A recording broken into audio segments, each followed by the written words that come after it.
there's a concept called loud budgeting. You may be familiar with it, but No. loud budgeting is the idea that when you have a financial goal, you should be very open with the people around you about that financial goal. So, like if you're going out to dinner with Mm, friends and they're like, hey, we're going to get a big glass of wine or bottle of wine, or we're going to do this, and then we're going yeah. to go on a trip, being willing to say, hey, guys, there's actually some things that I'm going through, or there's some things that I'm building towards.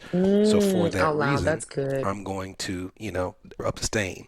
And when the trend came out, it was a lot of stories of people who are like, I'm saving up for a vacation fund, so I'm gonna not have this glass Yeah. of wine, or I'm trying to do Yeah. it, talking to like from the view of 20 year Like olds a who didn't have a luxury ton of standpoint. Sure. responsibilities, right? Yeah. Thing that's already a luxury in and of itself. And to me, I Yeah. come across people, especially during this season, where it's like Yeah. loud budgeting, but with the real circumstance of what's going on. Yeah. Hey guys, I just got divorced. I would love to join you on that trip. How would I I'm do gonna it? stay home this time, right?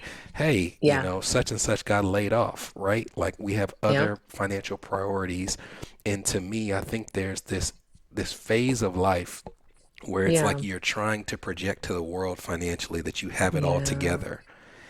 Yep. And to have to admit and very publicly admit Mm, is mm, something that mm. most people don't have to go through, right? Like it's like Yeah. most people have enough of a time telling someone, "Hey, I'm just not going to go on the trip," and not even Yeah. sharing the reason, much less having to say, "Hey, Yeah. you know the reason, right?" And this is my You current know, you circumstance. can Yeah, Google it. exactly, Okay. exactly. Unfortunately. Now, I want to go back a little bit to your childhood because you talked Yeah. about that period from 7 to 13, and Yeah. research actually shows that a person's ideas about how money works Oh, is yeah. mostly fully formed by the time they're 13. Mm. So I would ask you, when it comes to Yeah. money and your feelings of it, your idea of its power, if you have to Yeah. think about those early childhood years, what was your Sure. relationship like with money?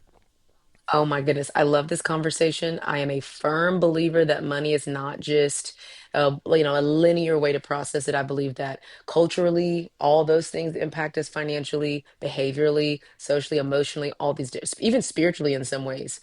So I do believe, I'm just glad that you're bringing this up. I'm glad that you have this platform because I do think that our relationship with money is just not a linear financial one, two, three thing, right? Like it's this holistic thing. And I can very clearly pinpoint that I was in a financial tug of war with my parents.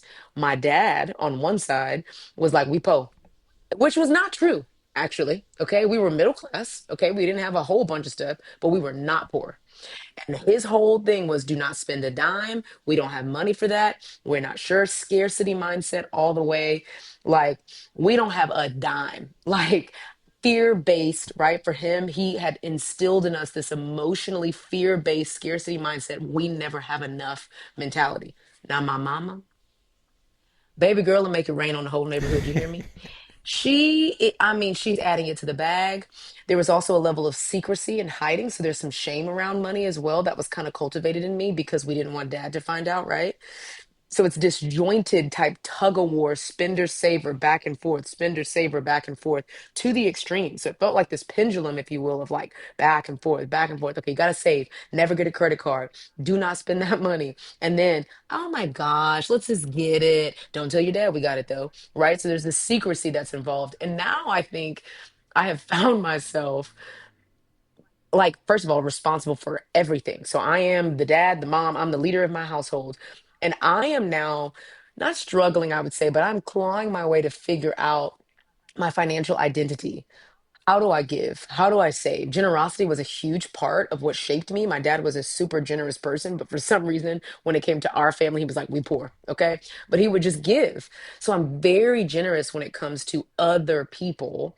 But I will say there's a bit of there's some extreme spending. Okay. I do like to make it rain. I do think that's connected to some identity things. Like I've got it all together. I'm the leader. I'll pay for your meal. I got this. I got this. And then on the other side, I think there's this, natural pendulum swing to, oh my gosh, we don't have enough.